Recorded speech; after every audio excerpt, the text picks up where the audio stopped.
ਗਿਆਨ ਧਿਆਨ ਕਿਛ ਕਰਮ ਨਾ ਜਾਣਾ, ਸਾਰ ਨਾ ਜਾਣਾ ਤੇਰੀ। ਸਭ ਤੇ ਵੱਡਾ ਸਤਿਗੁਰ ਨਾਨਕ, ਜਿਨ ਕਲ ਰਾਖੀ ਮੇਰੀ। ਮੈਂ ਮੂਰਖ ਕੀ ਕੇਤਕ ਬਾਤ ਹੈ, ਕੋਟ ਪਰਾਧੀ ਤਰਿਆ ਰੇ। ਗੁਰ ਨਾਨਕ ਜਿਨ ਸੁਣਿਆ ਵੇਖਿਆ, ਸੇ ਫਿਰ ਗਰਭਾਸ ਨਾ ਭਰਿਆ ਰੇ। ਤੇਰਾ ਅੰਤ ਨਾ ਜਾਈ ਲਖਿਆ, ਅਕਥ ਨਾ ਜਾਈ ਹਰਿ ਕਥਿਆ। ਨਾਨਕ ਜਿਨ ਕਉ ਸਤਿਗੁਰ ਮਿਲਿਆ, ਤਿਨ ਕਾ ਲੇਖਾ ਨਿਬੜਿਆ। ਵਾਹੁ ਵਾਹੁ ਬਾਣੀ ਨਿਰੰਕਾਰ ਹੈ, ਤਿਸ ਜੇ ਵਡ ਅਵਰ ਨ ਕੋਇ। ਵਾਹੁ ਵਾਹੁ ਅਗਮ ਅਥਾਹੁ ਹੈ, ਵਾਹੁ ਵਾਹੁ ਸੱਚਾ ਸੋਇ। ਸਤਿਨਾਮ ਸ੍ਰੀ ਵਾਹਿਗੁਰੂ ਸਾਹਿਬ ਜੀ। ਸ਼ਲੋਕ ਮਹੱਲਾ ਪੰਜਵਾਂ। ਅੰਦਰ ਅੰਨਾ ਬਾਰਹ ਅੰਨਾ, ਕੂੜੀ ਕੂੜੀ ਗਾਵੈ। ਦੇਹੀ ਧੂਵੈ ਚੱਕਰ ਬਣਾਏ, ਮਾਇਆ ਨੋ ਬਹੁ ਧਾਵੈ। ਅੰਦਰਹੁ ਅੰਨਾ ਬਾਰਹੁ ਅੰਨਾ, ਕੂੜੀ ਕੂੜੀ ਗਾਵੈ। ਦੇਹੀ ਧੂਵੈ ਚੱਕਰ ਬਣਾਏ, ਮਾਇਆ ਨੋ ਬਹੁ ਧਾਵੈ। ਅੰਦਰ ਮੈਲ ਨਾ ਉਤਰੈ ਹਉਮੈ, ਫੇਰ ਫੇਰ ਆਵੈ ਜਾਵੈ। ਨੀਂਦ ਵਿਆਪਿਆ ਕਾਮ ਸੰਤਾਪਿਆ, ਮੁਖਹੁ ਹਰਿ ਹਰਿ ਕਹਾਵੈ। ਬੈਸਨੋ ਨਾਮ ਕਰਮ ਹਉ ਜੋਤਾ, ਤੋਹ ਬੁੱਢੇ ਕਿਆ ਫਲ ਪਾਵੈ।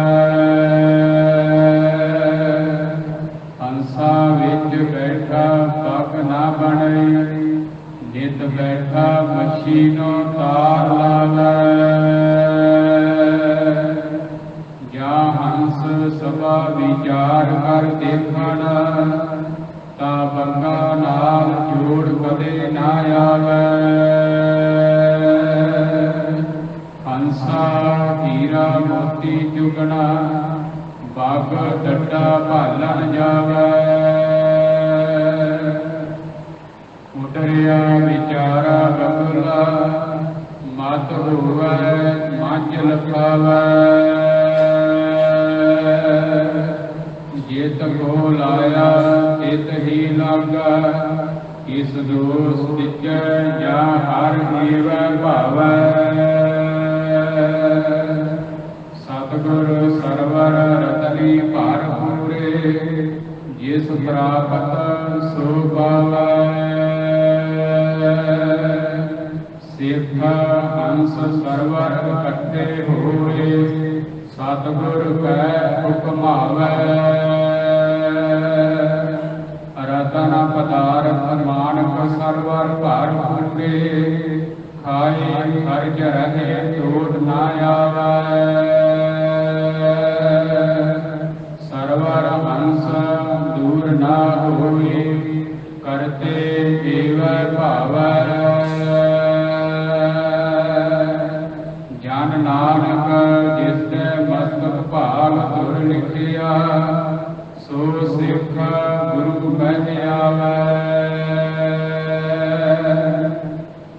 ਆਪ ਤਰਿਆ ਕੁਟੰਬ ਸਭ ਤਾਰੇ, ਸਭਾ ਸ੍ਰਿਸ਼ਟ ਛਡਾਵੈ। ਜਨ ਨਾਨਕ ਜਿਸ ਤੇ ਮਸਤਕ ਸੋ ਸਿੱਖ ਗੁਰੂ ਬਹਿ ਆਵੈ। ਆਪ ਤਰਿਆ ਕੁਟੰਬ ਸਭ ਤਾਰੇ, ਸਭਾ ਸ੍ਰਿਸ਼ਟ ਛਡਾਵੈ। ਵਾਹਿਗੁਰੂ ਜੀ ਕਾ ਖਾਲਸਾ, ਵਾਹਿਗੁਰੂ ਜੀ ਕੀ ਫਤਿਹ। ਜਾ ਹਰ ਜਹੂਰ ਹਾਜ਼ਰ ਹਜੂਰ, ਸਰਬ ਕਲਾ ਭਰਪੂਰ, ਪਦਤ ਪਾਵਨ ਭਗਤ ਵਸ਼ਲ, ਅੰਤਰਜਾਮੀ ਦਸਾਂ ਪਾਤਸ਼ਾਹੀਆਂ ਦੀ ਜੋਤ, ਧੰਨ ਸ੍ਰੀ ਗੁਰੂ ਗ੍ਰੰਥ ਸਾਹਿਬ ਜੀ ਮਹਾਰਾਜ। ਸਤਿਗੁਰਾਂ ਦੀ ਅਪਰ ਅਪਾਰ ਕਿਰਪਾ ਰਹਿਮਤ ਦਾ ਸਦਕਾ ਜਗਤ ਗੁਰੂ ਧੰਨ ਧੰਨ ਸ੍ਰੀ ਗੁਰੂ ਨਾਨਕ ਦੇਵ ਸਾਹਿਬ ਜੀ ਮਹਾਰਾਜ, ਸਤਿਗੁਰਾਂ ਦਾ ਪਾਵਨ ਅਸਥਾਨ ਸੱਚਖੰਡ ਦਰਬਾਰ ਗੁਰਦੁਆਰਾ ਸ੍ਰੀ ਬੇਰ ਸਾਹਿਬ ਜੀ ਵਿਖੇ ਅੰਮ੍ਰਿਤ ਵੇਲੇ ਦੇ ਸਜੇ ਹੋਏ ਸੁੰਦਰ ਦੀਵਾਨ ਦੀ ਹਾਜ਼ਰੀ ਭਰ ਰਹੀ ਗੁਰੂ ਕੀ ਸਾਜੀ ਨਵਾਜੀ ਹੋਈ ਸਾਧ ਸੰਗਤ ਜੀਓ, ਮਹਾਰਾਜ ਸਾਹਿਬ ਜੀ ਨੇ ਕਿਰਪਾ ਕੀਤੀ ਹੈ, ਆਪਣੇ ਅੰਮ੍ਰਿਤਮਈ ਦਰਸ਼ਨ ਬਖਸ਼ਿਸ਼ ਕੀਤੇ। ਸਤ ਸੰਗਤ ਦਾ ਅਮੋਲਕ ਸੁਭਾਗਾ ਸਮਾਂ ਗਰੀਬ ਨਵਾਜ ਸਾਹਿਬ ਜੀ ਕੀ ਰਹਿਮਤ ਦੇ ਨਾਲ ਪ੍ਰਾਪਤ ਹੋਇਆ ਹੈ। ਲੜੀਵਾਰ ਰੂਪ ਵਿੱਚ ਰਾਮਕਲੀ ਰਾਗ ਦੀ ਦੂਸਰੀ ਵਾਰ ਦੁਆਰਾ ਸਤਿਗੁਰੂ ਜੀ ਅੰਮ੍ਰਿਤਮਈ ਉਪਦੇਸ਼ ਬਖਸ਼ਿਸ਼ ਕਰ ਰਹੇ ਹਨ। ਅੱਜ ਦਾ ਜੋ ਪਾਵਨ ਉਪਦੇਸ਼ ਸਤਿਗੁਰੂ ਜੀ ਨੇ ਬਖਸ਼ਿਸ਼ ਕੀਤਾ ਹੈ, ਇਹ ਰਾਮਕਲੀ ਰਾਗ ਦੀ ਦੂਸਰੀ ਵਾਰ ਦੀ 7ਵੀਂ ਪੌੜੀ ਸ਼ਲੋਕਾਂ ਦੇ ਸਹਿਤ ਹੈ।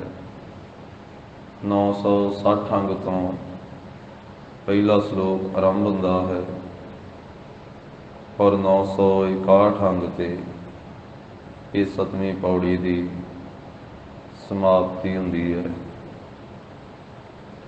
ਇਹ ਸਮੁੱਚੀ ਵਾਰ ਦੂਸਰੀ ਵਾਰ ਰਾਮਕਲੀ ਦੀ ਸਤਿਗੁਰੂ ਪੰਚਮ ਪਾਤਸ਼ਾਹ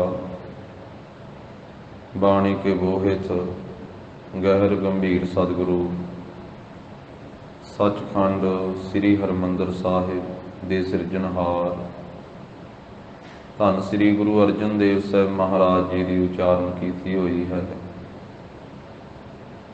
ਔਰ ਇਸ ਦੀਆਂ 22 ਪੌੜੀਆਂ ਹਨ। ਜਿਵੇਂ ਮਹਾਰਾਜ ਸਾਹਿਬ ਜੀ ਅੱਜ ਦਾ ਪਵਿੱਤਰ ਉਪਦੇਸ਼ ਬਖਸ਼ਿਸ਼ ਕਰ ਰਹੇ ਹਨ, ਇੱਕ ਵੈਸ਼ਨੂ ਔਰ ਇੱਕ ਪੰਡਤ, ਇਹ ਦੋਵੇਂ ਮਹਾਰਾਜ ਸਤਿਗੁਰੂ ਪੰਚਮ ਪਾਤਸ਼ਾਹੀ ਦੇ ਪਾਸ ਆਏ। ਦੋਨਾਂ ਦੀ ਜੋ ਅੰਦਰਲੀ ਹਾਲਤ ਸੀ ਉਹ ਮਹਾਰਾਜ ਸਾਹਿਬ ਜੀ ਨੇ ਇਹਨਾਂ ਸ਼ਲੋਕਾਂ ਦੇ ਵਿੱਚ ਕਥਨ ਕੀਤੀ ਹੈ। ਜੋ ਵੈਸ਼ਨੂ ਬਣਿਆ ਹੋਇਆ ਹੈ ਉਸਨੂੰ ਇਹ ਬਾਹਰੋਂ ਤਾਂ ਵੈਸ਼ਨਵਾਂ ਵਾਲਾ ਭੇਖ ਧਾਰਨ ਕੀਤਾ ਹੋਇਆ ਹੈ, ਪਰ ਅੰਦਰ ਦੀ ਹਾਲਤ ਵਿਕਾਰੀ ਹੈ, ਅੰਦਰੋਂ ਲੋਭੀ ਲਾਲਚੀ ਹੈ। ਇਸੇ ਤਰ੍ਹਾਂ ਦੀ ਹਾਲਤ ਪੰਡਤ ਦੀ ਹੈ ਕਿ ਮਾਇਆ ਵਾਸਤੇ ਹੀ ਕੂੜੀਆਂ ਝੂਠੀਆਂ ਗੱਲਾਂ ਸੁਣਾਉਂਦਾ ਹੈ। ਮਹਾਰਾਜ ਸਾਹਿਬ ਜੀ ਨੇ ਦੋਨਾਂ ਨੂੰ ਉਪਦੇਸ਼ ਬਖਸ਼ਿਆ, ਪਰ ਇਹ ਇਕੱਲਾ ਵੈਸ਼ਨੂ ਤੇ ਪੰਡਤ ਨੂੰ ਹੀ ਉਪਦੇਸ਼ ਨਹੀਂ ਹੈ, ਇਹ ਸਾਨੂੰ ਸਾਰਿਆਂ ਨੂੰ ਉਪਦੇਸ਼ ਦਿੱਤਾ ਗੁਰੂ ਜੀ ਨੇ। ਸਾਰੀ ਸ੍ਰਿਸ਼ਟੀ ਨੂੰ ਸਾਂਝਾ ਉਪਦੇਸ਼ ਹੈ ਮਹਾਰਾਜ ਸਾਹਿਬ ਜੀ ਦਾ। ਪ੍ਰਥਾਏ ਸਾਖੀ ਮਹਾਂਪੁਰਖ ਬੋਲਦੇ, ਸਾਂਝੀ ਸਗਲ ਜਹਾਨਾ। ਸ਼ਬਦ ਭਾਵੇਂ ਕਿਸੇ ਦੇ ਪ੍ਰਥਾਏ ਉਚਾਰਨ ਕੀਤਾ ਹੈ, ਪਰ ਸਾਰੇ ਜਹਾਨ ਵਾਸਤੇ ਗੁਰੂ ਜੀ ਦਾ ਉਪਦੇਸ਼ ਸਾਂਝਾ ਹੁੰਦਾ ਹੈ। ਤੋ ਮਹਾਰਾਜ ਸਾਹਿਬ ਜੀ ਜਿਵੇਂ ਕਿਰਪਾ ਕਰਦੇ ਹਨ, ਸ਼ਰਧਾ ਭਾਵਨਾ ਸਹਿਤ ਸਰਵਣ ਕਰੀਏ। ਉਚਾਰਨ ਕਰੋ ਜੀ ਸਤਨਾਮ ਸ੍ਰੀ ਵਾਹਿਗੁਰੂ ਸਾਹਿਬ ਜੀ। ਸ਼ਲੋਕ ਮਹੱਲਾ ਪੰਜਵਾਂ। ਪੰਚਮ ਪਾਤਸ਼ਾਹ ਧੰਨ ਸ੍ਰੀ ਗੁਰੂ ਅਰਜਨ ਦੇਵ ਸਾਹਿਬ ਜੀ ਮਹਾਰਾਜ ਆਪਣੀ ਪਾਵਨ ਰਸਨਾ ਤੋਂ ਸ਼ਲੋਕ ਉਚਾਰਨ ਕਰਦੇ ਹਨ। ਅੰਦਰਹੁ ਅੰਨਾ ਬਾਹਰਹੁ ਅੰਨਾ, ਵੈਸ਼ਨੋ ਦੀ ਹਾਲਤ ਮਹਾਰਾਜ ਸਾਹਿਬ ਦੱਸਦੇ, ਅੰਦਰਹੁ ਅੰਨਾ, ਕਿ ਅੰਦਰੋਂ ਵੀ ਅੰਨਾ, ਅੰਦਰ ਵੀ ਪਰਮਾਰਥ ਤੋਂ ਬਿਨਾਂ ਹੈ। ਪਰਮਾਰਥ ਨੂੰ ਵੇਖਣ ਵਾਲੀਆਂ ਅੱਖਾਂ ਅੰਦਰ ਵੀ ਨਹੀਂ ਹਨ। ਗਿਆਨ ਤੇ ਵੈਰਾਗ ਦੀਆਂ ਅੱਖਾਂ ਅੰਦਰ ਵੀ ਨਹੀਂ ਹਨ। ਸ਼ਰਧਾ ਤੇ ਵਿਸ਼ਵਾਸ ਦੀਆਂ ਅੱਖਾਂ ਅੰਦਰ ਵੀ ਨਹੀਂ ਹਨ। ਇਸ ਕਰਕੇ ਅੰਦਰੋਂ ਵੀ ਇਹ ਜੀਵ ਅੰਨਾ ਹੈ। ਬਾਹਰੋਂ ਅੰਨਾ, ਤੇ ਬਾਹਰ ਵੀ ਸ਼ਰਧਾ ਵਿਸ਼ਵਾਸ ਦੀਆਂ ਅੱਖਾਂ ਨਹੀਂ ਹਨ। ਬਾਹਰ ਵੀ ਵਿਵਹਾਰਕ ਗਿਆਨ ਤੋਂ ਵੀ ਸਖਣਾ ਹੈ। ਬਾਹਰੋਂ ਜਿਹੜੇ ਕਰਮ ਕਰਦਾ ਹੈ ਉਹ ਵੀ ਲੋਭ ਲਾਲਚ ਦੇ ਵਿੱਚ ਫਸ ਕੇ ਕਰਦਾ ਹੈ। ਅੰਦਰਲੀਆਂ ਅੱਖਾਂ ਵੀ ਇਸ ਦੀਆਂ ਨਹੀਂ ਕੰਮ ਕਰਦੀਆਂ ਤੇ ਬਾਹਰ ਦੀਆਂ ਅੱਖਾਂ ਵੀ ਨਹੀਂ ਕੰਮ ਕਰਦੀਆਂ। ਭਾਵ ਬਾਹਰੋਂ ਵੀ ਐਸੇ ਖੋਟੇ ਕਰਮ ਕਰਦਾ ਹੈ, ਅੰਧਤਾਈ ਵਾਲੇ, ਅਗਿਆਨ ਵਾਲੇ। ਇਸ ਕਰਕੇ ਅੰਦਰੋਂ ਵੀ ਅੰਨਾ ਹੈ, ਬਾਹਰੋਂ ਵੀ ਅੰਨਾ ਹੈ। ਕੂੜੀ ਕੂੜੀ ਗਾਵੇ, ਤੇ ਝੂਠੀਆਂ ਗੱਲਾਂ, ਕੂੜੀਆਂ ਗੱਲਾਂ ਹੀ ਗਾਉਂਦਾ ਹੈ। ਕੂੜੀ ਮਾਇਆ ਨੂੰ ਇਕੱਤਰ ਕਰਨ ਵਾਸਤੇ ਕੂੜੀ ਝੂਠ ਹੀ ਬਣਾ ਕਰਕੇ ਤੇ ਝੂਠ ਨੂੰ ਹੀ ਗਾਉਂਦਾ, ਝੂਠ ਨੂੰ ਹੀ ਬੋਲਦਾ ਹੈ। ਦੇਹੀ ਧੋਵੈ ਚੱਕਰ ਬਣਾਏ, ਤੇ ਆਪਣੀ ਦੇਹ ਨੂੰ ਧੋਂਦਾ, ਵੈਸ਼ਨੂੰ ਕਹਾਉਣ ਵਾਲਾ, ਤੇ ਆਪਣੇ ਮਸਤਕ ਦੇ ਉੱਤੇ ਤਿਲਕ ਛਾਪੇ ਲਾ ਕਰਕੇ ਚੱਕਰ ਬਣਾਉਂਦਾ ਹੈ। ਮਾਇਆ ਨੂੰ ਬਹੁ ਧਾਵੈ, ਤੇ ਮਾਇਆ ਨੂੰ ਪ੍ਰਾਪਤ ਕਰਨ ਵਾਸਤੇ ਬਹੁਤਾ ਦੌੜਦਾ। ਬਹੁਤੀ ਜਿਹੜੀ ਭੱਜ ਦੌੜ ਹੈ ਉਹ ਮਾਇਆ ਦੇ ਵਾਸਤੇ ਲੱਗੀ ਹੋਈ ਹੈ।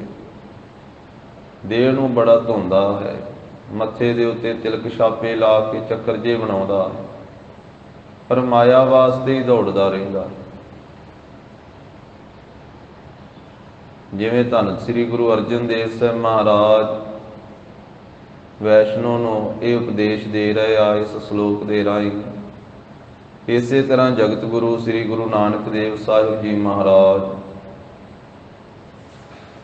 ਜਦੋਂ ਸਤਘਰੇ ਇਲਾਕੇ ਦੇ ਵਿੱਚ ਵਿਚਰ ਰਹੇ ਸਨ, ਲਾਹੌਰ ਦੇ ਇਲਾਕੇ ਦੇ ਵਿੱਚ, ਤਾਂ ਉੱਥੇ ਵੀ ਲਾਹੌਰ ਤੋਂ ਬਾਹਰ ਇੱਕ ਪੰਡਤ ਤਿਲਕ ਛਾਪੇ ਲਾ ਕੇ 12 ਤਿਲਕ ਲਾ ਕੇ ਬੈਠਾ ਹੋਇਆ ਸੀ।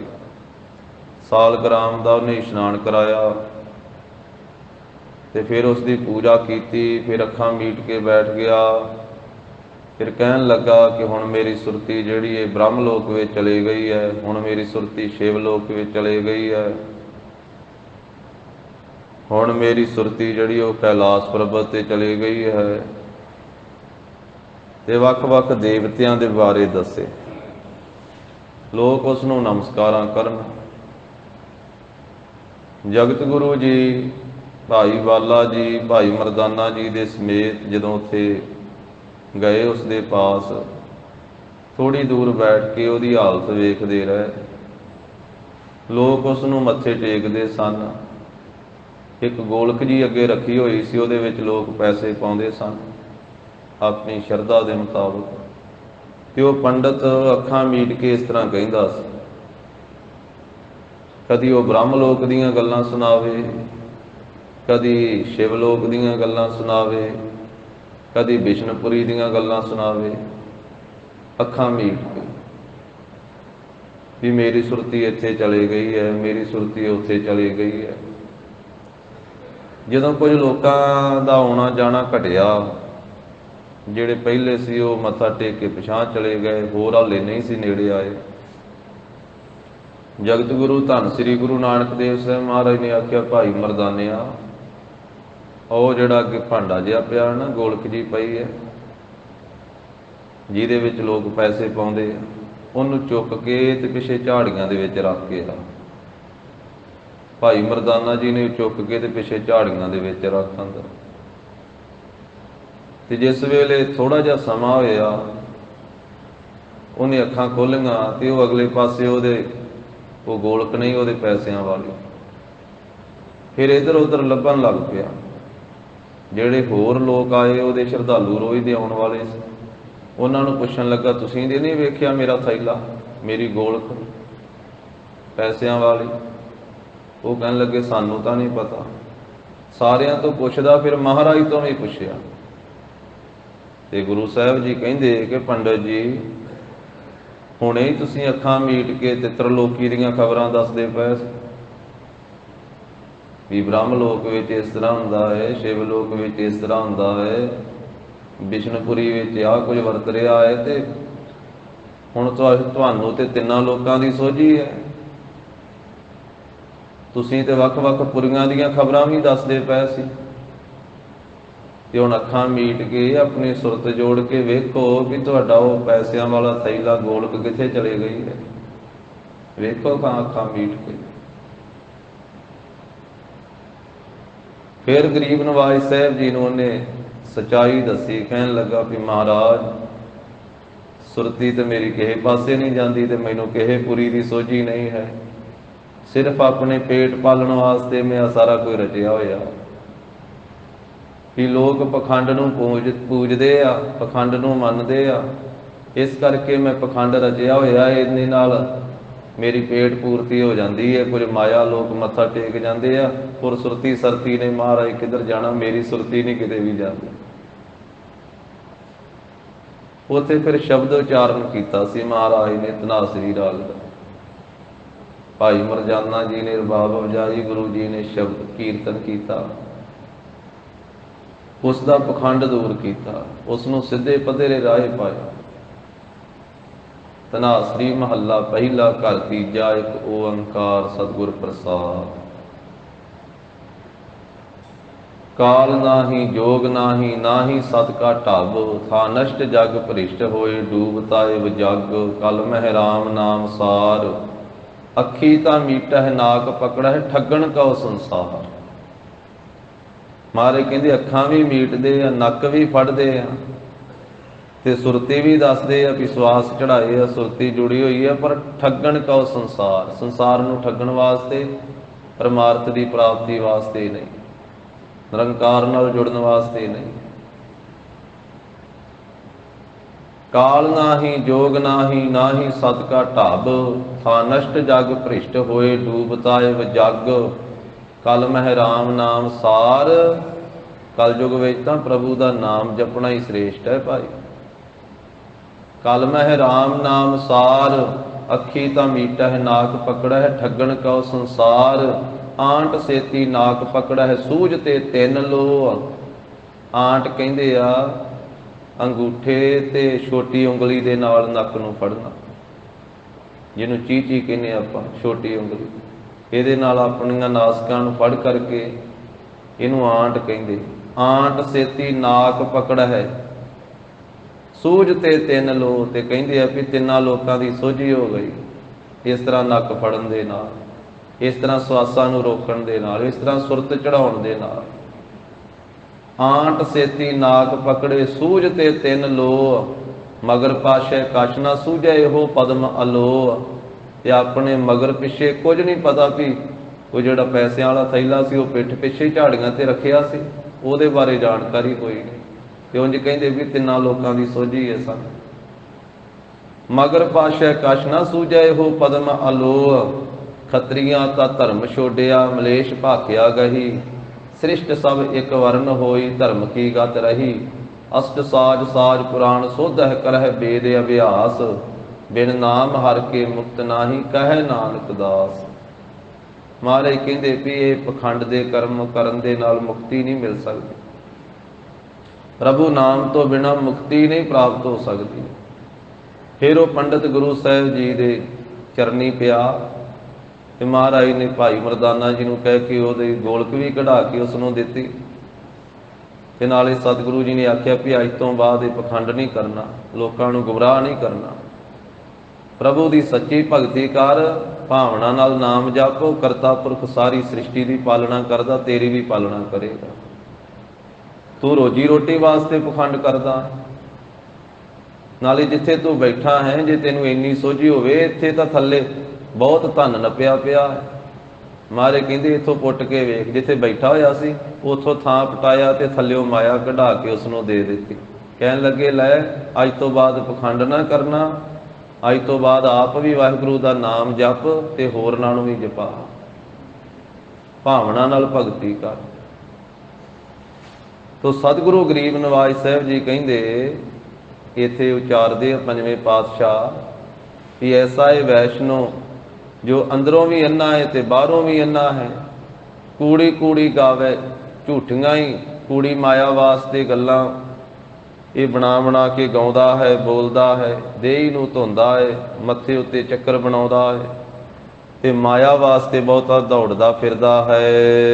ਅੰਦਰ ਮੈਲ ਨਾ ਉਤਰੈ ਹਉਮੈ, ਅੰਦਰ ਮੈਲ ਲੱਗੀ ਹੋਈ ਹੈ ਤੇ ਬਾਹਰੋਂ ਹੀ ਧੋਣ ਦਾ ਇਹਨੇ ਜ਼ੋਰ ਲਾਇਆ ਹੋਇਆ। ਬਾਹਰੋਂ ਵੀ ਸਰੀਰ ਨੂੰ ਧੋਣਾ ਹੈ, ਇਸ਼ਨਾਨ ਕਰਨਾ ਹੈ, ਪਰ ਬਾਹਰੋਂ ਤਾਂ ਧੋਣਾ ਵੀ ਅੰਦਰ ਵੀ ਧੋਤਾ ਜਾਵੇ। ਬਾਹਰੋਂ ਇਸ਼ਨਾਨ ਤਾਂ ਕਰਨਾ ਵੀ ਅੰਦਰ ਵੀ ਸਾਫ਼ ਹੋ ਜਾਵੇ।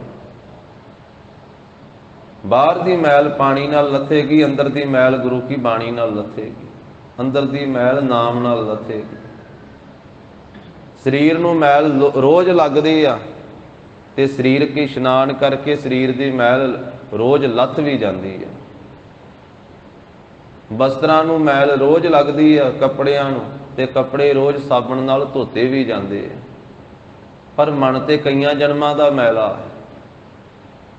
ਇਹਨੂੰ ਵੀ ਮਹਾਰਾਜ ਕਹਿੰਦੇ ਧੋਣਾ ਹੈ।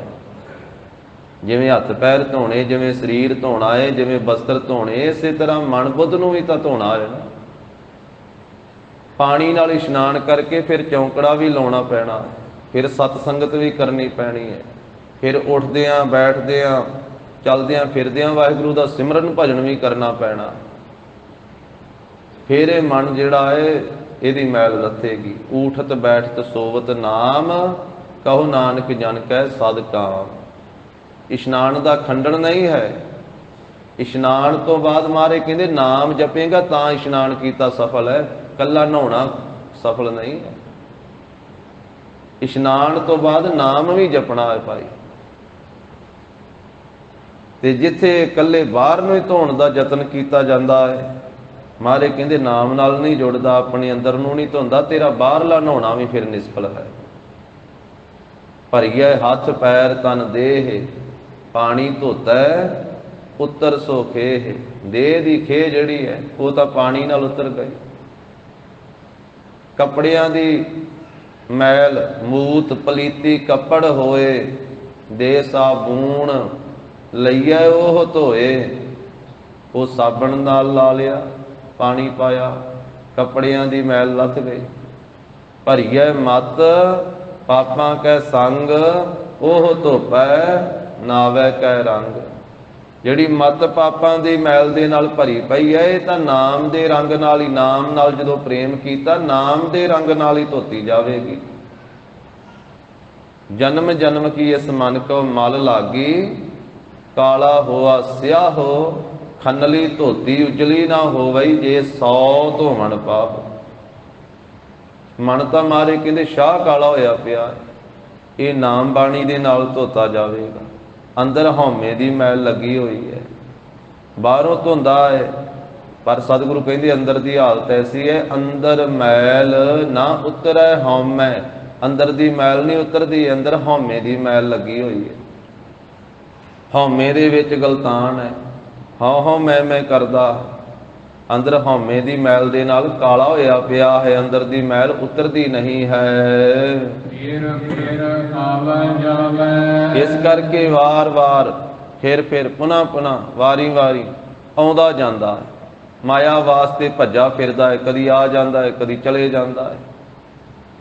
ਇਸ ਤਰ੍ਹਾਂ ਮਾਇਆ ਵਾਸਤੇ ਚੱਕਰ ਕੱਟੀ ਜਾਂਦਾ ਹੈ।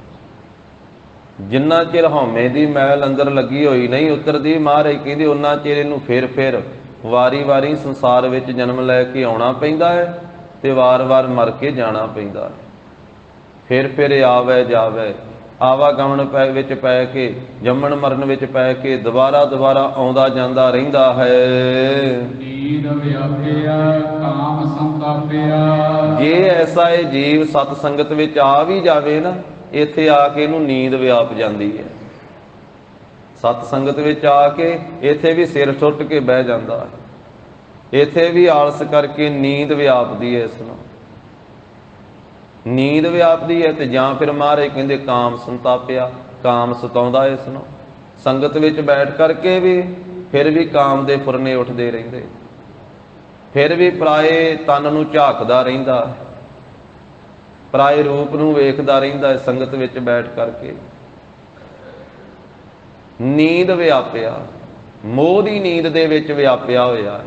ਇਸ ਨੂੰ ਮੋਹ ਦੀ ਨੀਂਦ ਵਿਆਪੀ ਹੋਈ ਹੈ, ਅਗਿਆਨਤਾ ਦੀ ਨੀਂਦ ਵਿਆਪੀ ਹੋਈ ਹੈ। ਕਾਮ ਸੰਤਾਪਿਆ, ਤੇ ਕਾਮਨਾ ਦੇ ਵਿੱਚ ਸਤਾਇਆ ਹੋਇਆ ਹੈ। ਅੰਦਰ ਕਾਮਨਾ ਦਾ ਵੱਜਾ ਹੀ ਆਉਂਦਾ ਹੈ। ਕਾਮ ਕਾਮ ਸਭ ਕੋ ਕਹੈ, ਕਾਮ ਨਾ ਜਾਣੈ ਕੋਏ, ਜਿਤੀ ਮਨ ਕੀ ਕਾਮਨਾ ਕਾਮ ਕਹਾਵੈ ਸੋਏ। ਜਿੰਨੀਆਂ ਕਾਮਨਾ ਕਹਿੰਦੇ ਉਹ ਸਾਰੀਆਂ ਕਾਮ ਹੀ ਕਹਾਉਂਦੀਆਂ ਹਨ।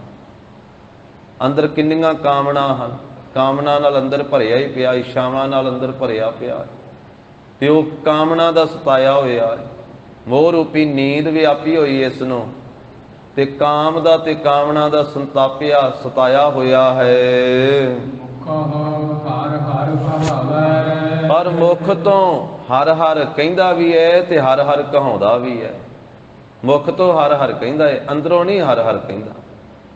ਮੁਖ ਹਰ ਹਰ ਸਭ ਕੋ ਕਹੈ, ਵਿਰਲੇ ਹਿਰਦੈ ਵਸਾਇਆ, ਨਾਨਕ ਜਿਨ ਕੈ ਹਿਰਦੈ ਵਸਿਆ, ਮੋਖ ਮੁਕਤ ਤਿਨ ਪਾਇਆ।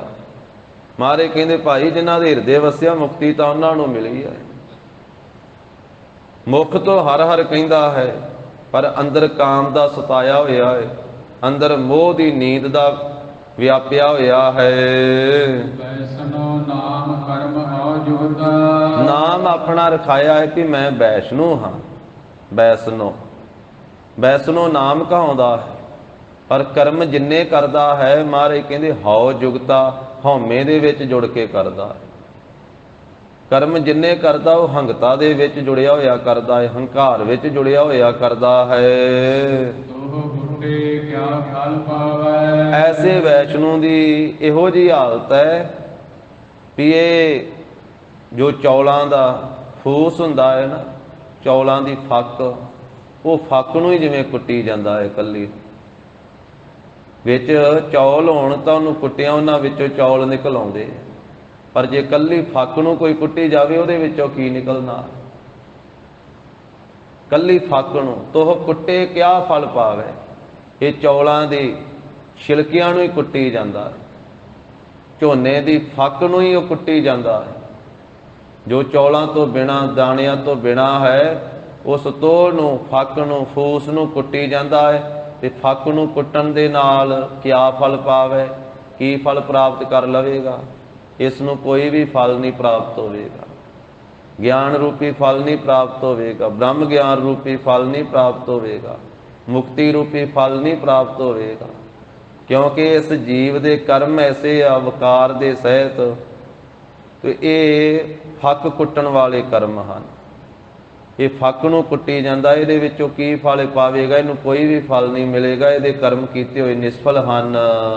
ਹੰਸਾ ਵਿੱਚ ਬੈਠਾ ਪੱਗ ਨਾ ਬਣਈ, ਮਹਾਰਾਜ ਕਹਿੰਦੇ ਬਣਨਾ ਤੇ ਹੰਸ ਚਾਹੁੰਦਾ ਹੈ, ਪਰ ਸਿਰਫ ਹੰਸਾਂ ਦੇ ਵਿੱਚ ਬੈਠ ਕਰਕੇ ਬਗਲਾ ਜਿਹੜਾ ਉਹ ਹੰਸ ਨਹੀਂ ਬਣ ਸਕਦਾ।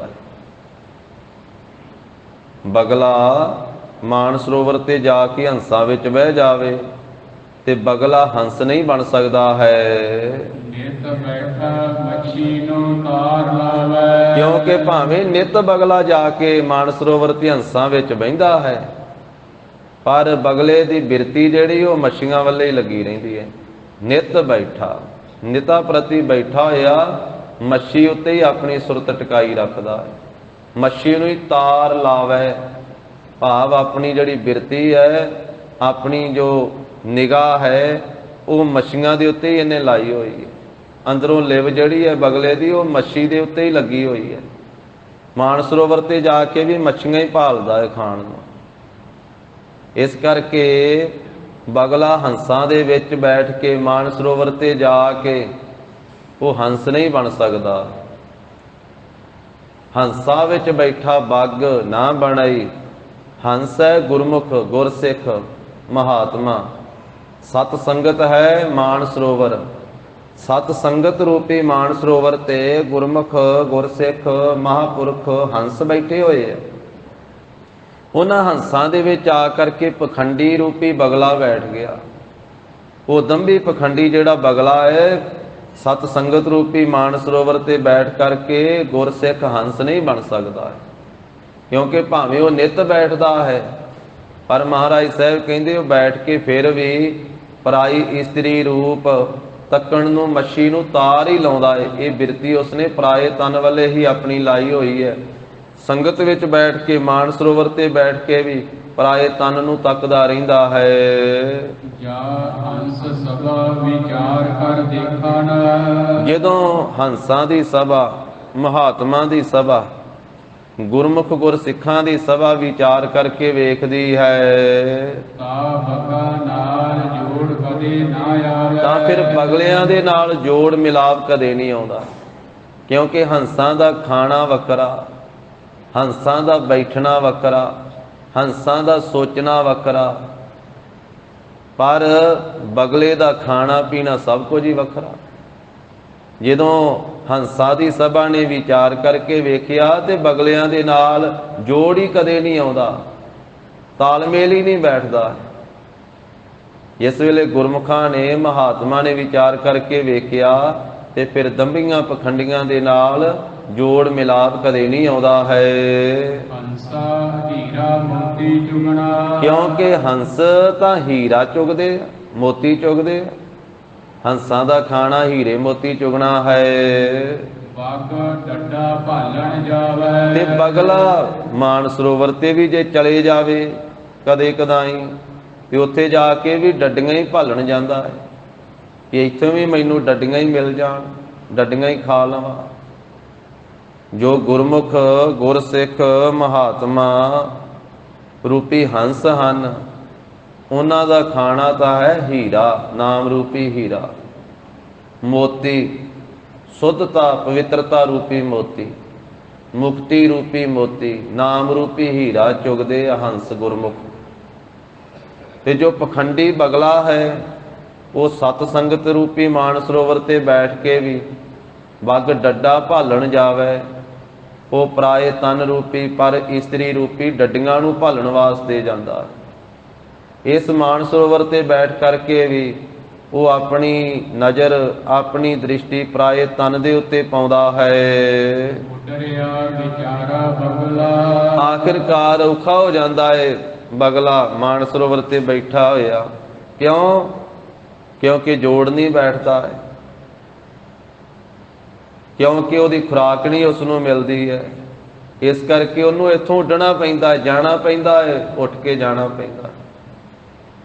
ਸਚਿਆਰ ਸਿੱਖ ਬੈਠੇ ਸਤਿਗੁਰ ਪਾਸ, ਕੂੜ ਯਾਰ ਨਾ ਲੱਭਣੀ ਕਿਤੇ ਥਾਏ ਭਾਲੇ। ਇੱਥੇ ਸਚਿਆਰ, ਇੱਥੇ ਸਚਾਈ ਦਾ ਪਹਿਰਾ ਹੈ। ਇਸ ਕਰਕੇ ਮਹਾਰਾਜ ਸਾਹਿਬ ਕਹਿੰਦੇ ਪੰਜਵੇਂ ਪਾਤਸ਼ਾਹ ਵੀ ਵਿਚਾਰਾ ਬਗਲਾ ਜਿਹੜਾ ਸੀ ਨਾ, ਉੱਡ ਗਿਆ ਫਿਰ ਮਾਨ ਸਰੋਵਰ ਤੋਂ। ਉੱਡ ਰਿਹਾ ਵਿਚਾਰਾ ਬਗਲਾ, ਵਿਚਾਰਾ ਬੇਵੱਸ ਹੋਇਆ, ਨਹੀਂ ਉੱਥੇ ਉਹਦੀ ਉਸ ਥਾਂ ਦੇ ਉੱਤੇ ਉਹਨੂੰ ਖੁਰਾਕ ਮਿਲੀ, ਤੇ ਆਖਿਰਕਾਰ ਜਿਹੜਾ ਬਗਲਾ ਸੀ ਉੱਡ ਗਿਆ। ਮਤ ਹੋਵੇ ਮੰਜ਼ਲ ਖਾਵੇ, ਉਹ ਇਸ ਕਰਕੇ ਉੱਡ ਗਿਆ ਵੀ ਮਤਾਂ ਐਸਾ ਨਾ ਹੋਵੇ ਵੀ ਮੇਰਾ ਜਿਹੜਾ ਇਹ ਪਰਦਾ ਹੈ ਉਹ ਚੁੱਕਿਆ ਜਾਵੇ, ਮੇਰੇ ਬਾਰੇ ਲਿਖਾਵੇ, ਵੀ ਮੇਰਾ ਜਨਾਓ ਨਾ ਇੱਥੇ ਪ੍ਰਗਟ ਹੋ ਜਾਵੇ, ਮੈਂ ਜਾਣਿਆ ਨਾ ਜਾਵਾਂ, ਮੈਨੂੰ ਸਾਰੇ ਲੱਖ ਨਾ ਲੈਣ, ਜਾਣ ਨਾ ਲੈਣ ਕਿ ਇਹਦੇ ਕੱਪੜੇ ਹੀ ਚਿੱਟੇ ਪਾਏ ਹੋਏ ਆ ਤੇ ਹੰਸਾਂ ਵਰਗੇ ਇਹਦੇ ਖੰਭ ਵਾ, ਹੰਸਾਂ ਦੇ ਖੰਭ ਵੀ ਚਿੱਟੇ ਹੁੰਦੇ, ਵੀ ਇਹਦੇ ਖੰਭ ਵੀ ਚਿੱਟੇ, ਹੰਸਾਂ ਦੇ ਕੱਪੜੇ ਵੀ ਚਿੱਟੇ, ਇਹਦੇ ਕੱਪੜੇ ਵੀ ਚਿੱਟੇ। ਇਸ ਕਰਕੇ ਵੀ ਇਹ ਹੰਸ ਨਹੀਂ, ਇਹਨੇ ਸਿਰਫ ਕੱਪੜੇ ਹੀ ਚਿੱਟੇ ਪਾਏ ਹੋਏ, ਚਿੱਟੇ ਕੱਪੜਿਆਂ ਵਿੱਚ ਬਗਲਾ ਹੈ। ਇਹ ਮੇਰਾ, ਇਹ ਜਨਾਓ ਨਾ ਜਾਣਿਆ ਜਾਵੇ, ਮੇਰਾ ਪਖੰਡ ਨਾ ਪਤਾ ਲੱਗ ਜੇ ਸਾਰਿਆਂ। ਇਸ ਕਰਕੇ ਬਗਲਾ ਉੱਡ ਗਿਆ ਵਿੱਚੋਂ, ਫਿਰ ਹੰਸਾਂ ਦੇ ਵਿੱਚੋਂ ਮਾਨ ਸਰੋਵਰ ਤੋਂ ਉਡਾਰੀ ਮਾਰ ਗਿਆ। ਉੱਡ ਰਿਹਾ ਵਿਚਾਰਾ ਬਗਲਾ, ਵਿਚਾਰਾ ਜਿਹੜਾ ਪਖੰਡੀ ਸੀ ਨਾ, ਦੰਭ ਕਰਨ ਵਾਲਾ, ਪਖੰਡ ਕਰਨ ਵਾਲਾ, ਉਹ ਸਤ ਸੰਗਤ ਰੂਪੀ ਮਾਨ ਸਰੋਵਰ ਦੇ ਵਿੱਚੋਂ ਚਲੇ ਗਿਆ, ਉੱਡ ਗਿਆ, ਪਾਸੇ ਚਲੇ ਗਿਆ। ਮਤ ਹੋਵੇ ਮਨ ਲਖਾਵੇ, ਕਿਉਂਕਿ ਉਹਨੇ ਆਖਿਆ ਮਤਾਂ ਕਿਤੇ ਮੇਰਾ ਪਰਦਾ ਨਾ ਚੁੱਕਿਆ ਜਾਵੇ, ਮੇਰੇ ਦੰਭ ਪਖੰਡ ਦਾ ਪਤਾ ਨਾ ਲੱਗ ਜਾਵੇ ਕਿ ਇਹ ਸਤ ਸੰਗਤ ਵਿੱਚ ਬਹਿ ਕੇ ਵੀ ਪਰਾਏ ਤਨ ਦੇ ਉੱਤੇ ਹੀ ਝਾਕ ਰੱਖਦਾ, ਇਹ ਸਤ ਸੰਗਤ ਵਿੱਚ ਬੈਠ ਕਰਕੇ ਵੀ ਆਪਣੀਆਂ ਅੱਖਾਂ ਮੈਲੀਆਂ ਕਰਦਾ ਹੈ, ਇਹ ਦੂਸਰੇ ਤਨ ਨੂੰ ਝਾਕਦਾ ਹੈ।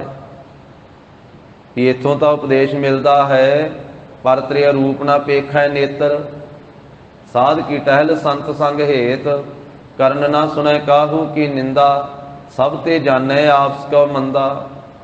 ਇੱਥੋਂ ਤਾਂ ਉਪਦੇਸ਼ ਮਿਲਦਾ ਹੈ, ਵੇਖ ਪਰਾਈਆਂ ਚੰਗੀਆਂ, ਮਾਵਾਂ ਭੈਣਾਂ ਧੀਆਂ ਜਾਣੈ।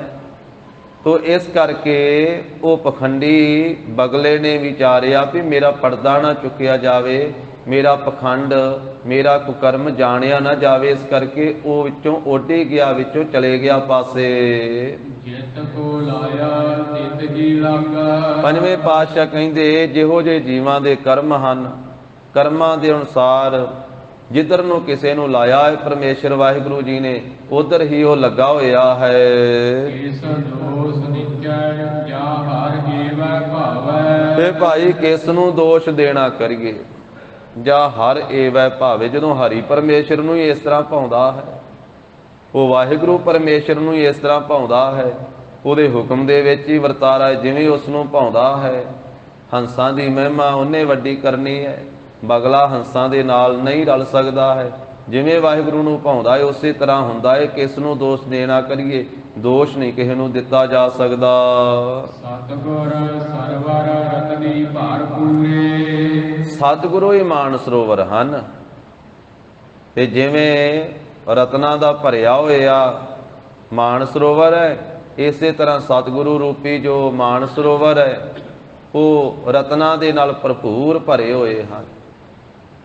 ਨਾਮ ਰੂਪੀ ਰਤਨਾਂ ਦੇ ਨਾਲ, ਸ਼ਬਦ ਰੂਪੀ ਰਤਨਾਂ ਦੇ ਨਾਲ। ਰਤਨਾ ਰਤਨ ਪਦਾਰਥ ਬਹੁ ਸਾਗਰ ਭਰਿਆ ਰਾਮ, ਬਾਣੀ ਗੁਰਬਾਣੀ ਲਾਗੇ ਤਿੰਨ ਹੱਥ ਚੜਿਆ ਰਾਮ।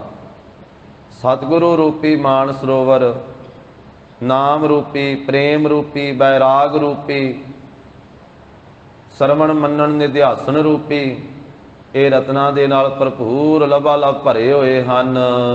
ਜਿਸ ਪ੍ਰਾਪਤ ਸੋ ਪਾਵੈ। ਪਰ ਜਿਸ ਨੂੰ ਮਹਾਰਾਜ ਸਾਹਿਬ ਜੀ ਆਪ ਬਖਸ਼ਿਸ਼ ਕਰਦੇ ਹਨ, ਜਿਸ ਨੂੰ ਸਤਿਗੁਰੂ ਜੀ ਪ੍ਰਾਪਤ ਹੁੰਦੇ ਆ, ਜਿਨ੍ਹਾਂ ਨੂੰ ਸਤਿਗੁਰੂ ਜੀ ਮਿਲਦੇ ਆ, ਉਹੀ ਭਾਈ ਇਹ ਰਤਨਾਂ ਨੂੰ ਪਾਉਂਦਾ ਹੈ, ਉਹੀ ਰਤਨਾਂ ਨੂੰ ਪ੍ਰਾਪਤ ਕਰਦਾ ਹੈ।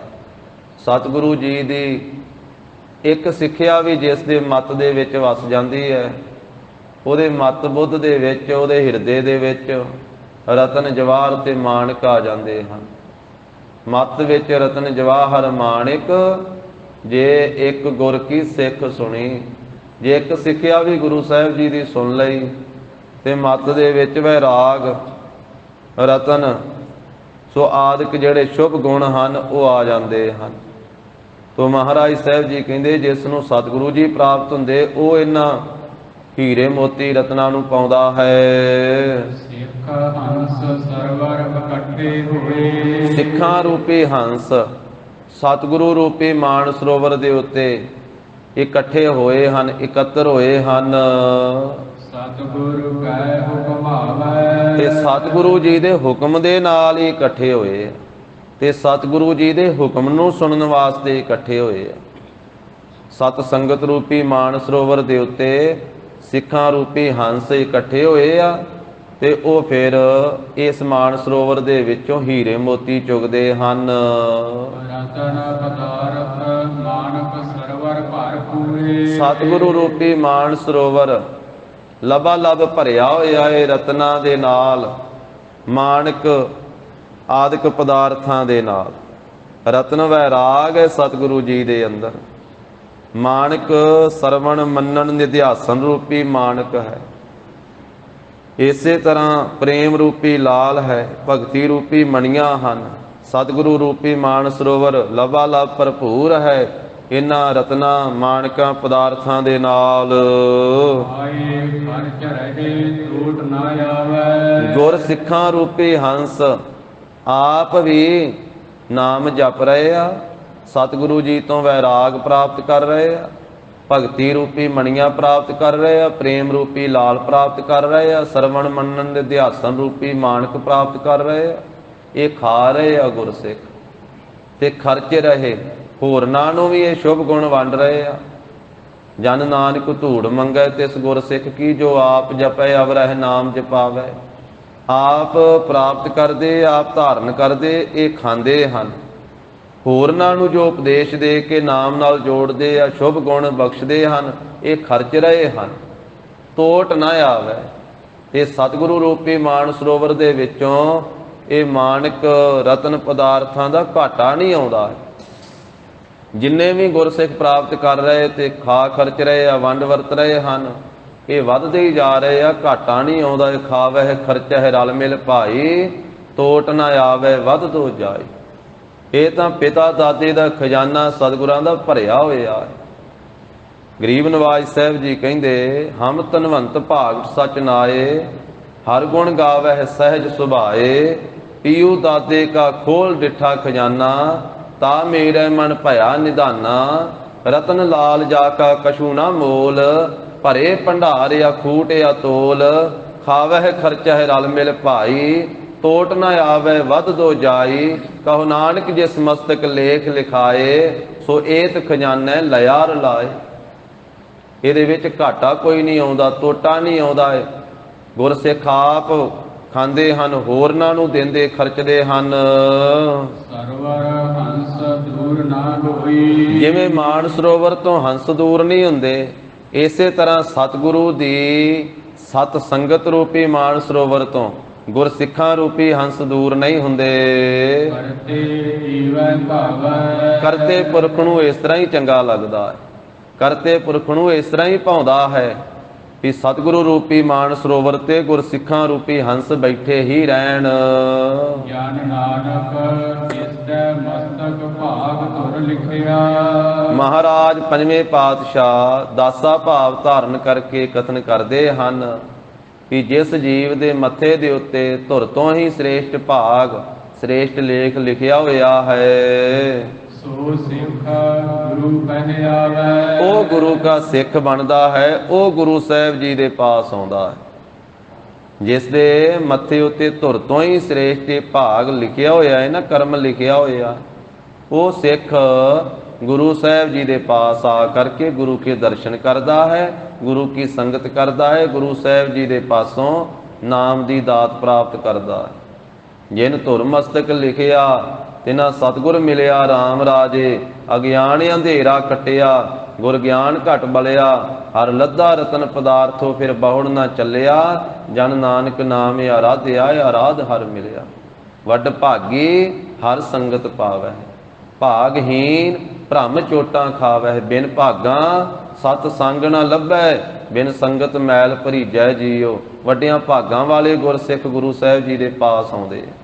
ਜਿਵੇਂ ਮਹਾਰਾਜ ਦਾ ਬਚਨ ਹੈ, ਸਭ ਤੋਂ ਵੱਡੇ ਭਾਗ ਗੁਰਸਿੱਖਾਂ ਕੇ, ਜੋ ਗੁਰ ਚਰਨੀ ਸਿੱਖ ਪੜਤਿਆ। ਉਹਨਾਂ ਸਿੱਖਾਂ ਦੇ ਸਾਰਿਆਂ ਨਾਲੋਂ ਵੱਡੇ ਭਾਗ ਆ ਜਿਹੜੇ ਗੁਰਸਿੱਖ ਗੁਰੂ ਸਾਹਿਬ ਦੇ ਚਰਨਾਂ ਵਿੱਚ ਪਹੁੰਚਦੇ ਹਨ।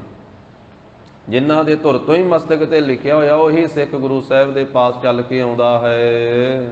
ਆਪ ਹਰਿਆ ਪਟੰਬ ਸਭ ਤਾਰੇ। ਉਹ ਆਪ ਵੀ ਸੰਸਾਰ ਭਉਜਲ ਤੋਂ ਤਰ ਗਿਆ ਤੇ ਆਪਣੇ ਕੁਟੰਬ ਪਰਿਵਾਰ ਨੂੰ ਵੀ ਸਾਰੇ ਨੂੰ ਤਾਰ ਲੈਂਦਾ ਹੈ, ਨਾਮ ਨਾਲ ਜੋੜ ਕੇ, ਗੁਰਸਿੱਖੀ ਨਾਲ ਜੋੜ ਕੇ। ਸਭਾ ਸ੍ਰਿਸ਼ਟ ਛਡਾਵੇ। ਤੇ ਸਾਰੀ ਸ੍ਰਿਸ਼ਟੀ ਨੂੰ ਵੀ ਉਹ ਛਡਾ ਦਿੰਦਾ ਹੈ, ਔਗਣਾਂ ਤੋਂ, ਪਾਪਾਂ ਤੋਂ, ਜਮਦੂਤਾਂ ਤੋਂ, ਜੰਮਣ ਮਰਨ ਤੋਂ। ਸਾਰੀ ਸ੍ਰਿਸ਼ਟੀ ਨੂੰ। ਉਹ ਕਿਹੜੀ ਸਾਰੀ ਸ੍ਰਿਸ਼ਟੀ ਹੈ? ਜਿਹੜੀ ਅਧਿਕਾਰੀ ਬਣ ਗਈ। ਉਹ ਕਿਹੜੀ ਸਾਰੀ ਸ੍ਰਿਸ਼ਟੀ ਹੈ? ਜਿਨ੍ਹਾਂ ਨੇ ਉਸ ਗੁਰਸਿੱਖ ਦਾ ਬਚਨ ਮੰਨ ਕੇ ਗੁਰੂ ਕੀ ਸਿੱਖਿਆ ਤੇ ਚੱਲਣਾ ਕੀਤਾ। ਉਹ ਸ੍ਰਿਸ਼ਟੀ ਜਿਹੜੀ ਹੈ, ਉਸ ਸਾਰੀ ਸ੍ਰਿਸ਼ਟੀ ਨੂੰ ਉਹ ਛਡਾ ਦਿੰਦਾ। ਜਿੰਨੇ ਜਿੰਨੇ ਉਹਨਾਂ ਗੁਰਮੁਖਾਂ ਦੇ ਸੰਪਰਕ ਦੇ ਵਿੱਚ ਆਏ ਹਨ, ਜਿਨ੍ਹਾਂ ਨੇ ਉਹਨਾਂ ਦੀ ਸੰਗਤ ਕੀਤੀ ਹੈ, ਉਹ ਸਾਰਿਆਂ ਨੂੰ ਸ੍ਰੇਸ਼ਟ ਬਣਾ ਕਰਕੇ ਉਹਨਾਂ ਨੂੰ ਛਡਾ ਦਿੰਦਾ ਹੈ। ਮਹੱਲਾ ਪੰਜਵਾਂ। ਪੰਜਵੇਂ ਪਾਤਸ਼ਾਹ ਮਹਾਰਾਜ ਅਗਲੇ ਸ਼ਲੋਕ ਦੇ ਵਿੱਚ ਹੋਰ ਬਖਸ਼ਿਸ਼ ਕਰਦੇ ਹਨ। ਪੰਡਤ ਅਖਾਏ ਬਹੁਤੀ ਰਾਹੀ। ਜੋ ਪੰਡਤ ਮਹਾਰਾਜ ਸਾਹਿਬ ਦੇ ਪਾਸ ਆਇਆ ਸੀ, ਪਹਿਲਾਂ ਵੈਸ਼ਨੂ ਨੂੰ ਉਪਦੇਸ਼ ਦਿੱਤਾ, ਫਿਰ ਇਸੇ ਤਰ੍ਹਾਂ ਪੰਡਤ ਦੀ ਵੀ ਹਾਲਤ ਐਸੀ ਸੀ, ਕਥਾ ਕਰਦਾ ਹੈ ਪਰ ਬਹੁਤੇ ਰਾਹਾਂ ਤੇ ਚੱਲਦਾ ਹੈ। ਬਹੁਤੇ ਪਾਸੇ ਕਦੀ ਕਿਸੇ ਨੂੰ ਮੰਨ ਲਿਆ, ਕਦੀ ਕਿਸੇ ਨੂੰ ਮਨਾ ਦਿੱਤਾ, ਕਦੀ ਕਿਸੇ ਨੂੰ ਕਿਸੇ ਪਾਸੇ ਤੋਰ ਦਿੱਤਾ, ਕਿਸੇ ਨੂੰ ਕਿਸੇ ਵਹਿਮ ਭਰਮ ਵਿੱਚ ਪਾ ਦਿੱਤਾ। ਕਿਸੇ ਨੂੰ ਕਹਿ ਦਿੱਤਾ ਤੇਰੇ ਉੱਤੇ ਰਾਹੂ ਦਾ ਗ੍ਰਹਿ ਚੱਲ ਰਿਹਾ ਹੈ, ਕਿਸੇ ਨੂੰ ਕਹਿ ਦਿੱਤਾ ਤੇਰੇ ਤੇ ਕੇਤੂ ਚੱਲ ਰਿਹਾ ਹੈ, ਕਿਸੇ ਨੂੰ ਇਸੇ ਪ੍ਰਕਾਰ ਸਾੜ ਸਤੀ ਦੱਸ ਦਿੱਤੀ, ਕਿਸੇ ਨੂੰ ਸ਼ਨੀ ਦੱਸ ਦਿੱਤਾ, ਕਿਸੇ ਨੂੰ ਮੰਗਲ ਦੱਸ ਦਿੱਤਾ, ਕਿਸੇ ਨੂੰ ਕੁਝ ਦੱਸ ਦਿੱਤਾ। ਉਹ ਬਹੁਤੇ ਰਾਹਾਂ ਦੇ ਉੱਤੇ ਤੁਰਨ ਵਾਲਾ। ਮਹਾਰਾਜ ਸਾਹਿਬ ਕਹਿੰਦੇ ਪੰਡਿਤ ਆ ਖਾਏ। ਪੰਜਵੇਂ ਪਾਤਸ਼ਾਹ ਫਰਮਾਉਂਦੇ ਵੀ ਆਪਣੇ ਆਪ ਨੂੰ ਪੰਡਿਤ ਅਖਵਾਉਂਦਾ ਹੈ। ਪੰਡਿਤ ਨਾਮ ਤਾਂ ਵਿਦਵਾਨ ਦਾ ਹੁੰਦਾ ਹੈ, ਪੰਡਾ ਨਾਮ ਬੁੱਧੀ ਦਾ ਹੁੰਦਾ। ਵੀ ਪੰਡਿਤ ਤਾਂ ਉਹ ਹੈ ਜੋ ਜਿਸ ਦੀ ਬੁੱਧੀ ਜਿਹੜੀ ਉਹ ਚਤੁਰ ਹੋਵੇ, ਕੁਸ਼ਲ ਹੋਵੇ, ਪਰਮੇਸ਼ਰ ਵਾਹਿਗੁਰੂ ਜੀ ਨੂੰ ਸਮਝਣ ਵਾਸਤੇ, ਉਹ ਪੰਡਿਤ ਹੈ। ਆਪਣੇ ਆਪ ਨੂੰ ਪੰਡਿਤਤਾ ਖਵਾਉਂਦਾ ਹੈ, ਵਿਦਵਾਨਤਾ ਖਵਾਉਂਦਾ ਹੈ। ਬਹੁਤ ਹੀ ਰਾਹੀ, ਪਰ ਸੰਸਾਰ ਦੇ ਬਹੁਤੇ ਰਾਹਾਂ ਦੇ ਉੱਤੇ ਆਪ ਵੀ ਤੁਰਦਾ ਹੈ ਤੇ ਹੋਰਨਾਂ ਨੂੰ ਵੀ ਬਹੁਤੇ ਰਾਹਾਂ ਤੇ ਚੱਲਣ ਦਾ ਉਪਦੇਸ਼ ਦਿੰਦਾ ਹੈ। ਮਹਾਰਾਜ ਕਹਿੰਦੇ ਐਸੇ ਪੰਡਿਤ ਦੀ ਹਾਲਤ ਹੈ ਜਿਵੇਂ ਮੋਠਾਂ ਦੀ ਦਾਲ ਦੇ ਵਿੱਚ ਕੋਰੜ ਮੋਠ ਹੁੰਦਾ ਹੈ ਨਾ, ਜਿਵੇਂ ਦਾਲ ਦੇ ਵਿੱਚ ਕੋਰੜੂ ਹੁੰਦਾ ਹੈ, ਕੋਰੜ ਮੋਠ ਜਨੇਹਾ ਜਿਵੇਂ ਦਾ ਉਹ ਹੁੰਦਾ, ਇਸ ਤਰ੍ਹਾਂ ਦਾ ਇਹ ਪੰਡਿਤ ਹੈ ਵੀ ਜਿੰਨੀ ਮਰਜ਼ੀ ਅੱਗਾਂ ਦਈਏ ਬਾਕੀ ਦਾਲ ਤਾਂ ਸਾਰੀ ਬਣ ਜਾਂਦੀ, ਪਰ ਜਿਹੜਾ ਉਹ ਕੋਰੜੂ ਹੁੰਦਾ ਹੈ ਨਾ, ਉਹ ਨਹੀਂ ਗਲਦਾ, ਉਹ ਵਿੱਚ ਕਰੜਾ ਹੀ ਰਹਿੰਦਾ। ਇਸੇ ਤਰ੍ਹਾਂ ਮਹਾਰਾਜ ਕਹਿੰਦੇ ਵੀ ਜਿੰਨਾ ਮਰਜ਼ੀ ਭਾਵੇਂ ਗ੍ਰੰਥ ਪੜ੍ਹਿਆ ਹੋਇਆ ਉਪਦੇਸ਼ ਦਿੰਦਾ ਹੈ ਦੂਸਰਿਆਂ ਨੂੰ, ਪਰ ਅੰਦਰ ਦੀ ਹਾਲਤ ਜਿਹੜੀ ਉਹ ਕੋਰੜ ਮੋਠ ਵਰਗੀ ਹੈ, ਉਹ ਕਰੜਾ ਹੀ ਹੈ ਅੰਦਰਲਾ। ਅੰਦਰੋਂ ਪਿਘਲਿਆ ਨਹੀਂ, ਅੰਦਰ ਢਲਿਆ ਨਹੀਂ ਹੈ, ਅੰਦਰ ਕੋਈ ਉਪਦੇਸ਼ ਨਹੀਂ ਧਾਰਨ ਕੀਤਾ, ਅੰਦਰ ਸਿਰਫ ਮਾਇਆ ਦੇ ਵਿੱਚ ਹੀ ਗਲਤਾਨ ਹੈ, ਅੰਦਰੋਂ ਕਰੜਾ ਹੈ। ਅੰਦਰ ਮੋਹ ਹੈ ਪਦਾਰਥਾਂ ਦਾ, ਅੰਦਰ ਮੋਹ ਹੈ ਸੰਬੰਧੀਆਂ ਦਾ, ਆਪਣੇ ਪਰਿਵਾਰ ਦਾ, ਤੇ ਨਿਤਾ ਪ੍ਰਤੀ ਭਰਮ ਦੇ ਵਿੱਚ ਹੀ ਵਿਆਪਿਆ ਪਿਆ ਰਹਿੰਦਾ ਹੈ। ਦੇਹਾ ਸਰੀਰ ਕਰਕੇ ਵੀ ਤਿਸ਼ਟਸ ਇਹ ਸਥਿਤ ਨਹੀਂ ਹੁੰਦਾ ਹੈ। ਇਹਦਾ ਦੇਹ ਵੀ ਸਰੀਰ ਵੀ ਟਿਕਾ ਨਹੀਂ ਕਰਦਾ, ਸਰੀਰ ਕਰਕੇ ਵੀ ਭੱਜਾ ਹੀ ਫਿਰਦਾ ਹੈ, ਮਨ ਕਰਕੇ ਵੀ ਭੱਜਾ ਹੀ ਫਿਰਦਾ ਹੈ। ਜੋ ਅਖੰਡ ਦੇਹ ਹੈ ਉਸ ਪ੍ਰਭੂ ਦੇ ਵਿੱਚ ਇਹ ਸਥਿਤ ਨਹੀਂ ਹੁੰਦਾ ਹੈ, ਟਿਕਦਾ ਨਹੀਂ ਹੈ। ਇਸ ਕਰਕੇ ਇਹਦਾ ਸੰਗਤ ਵਿੱਚ ਆਉਣਾ ਤੇ ਜਾਣਾ ਝੂਠਾ ਹੀ ਹੈ, ਕਿਉਂਕਿ ਕੂੜੀ ਮਾਇਆ ਵਾਸਤੇ ਹੀ ਆਉਂਦਾ ਹੈ। ਜਦੋਂ ਕਿਸੇ ਪਾਸੇ ਆਉਂਦਾ ਹੈ ਤੇ ਕੂੜੀ ਮਾਇਆ ਦਾ ਫੁਰਨਾ ਲੈ ਕੇ ਹੀ ਆਉਂਦਾ ਹੈ, ਝੂਠੀ ਮਾਇਆ ਦਾ ਫੁਰਨਾ ਲੈ ਕੇ।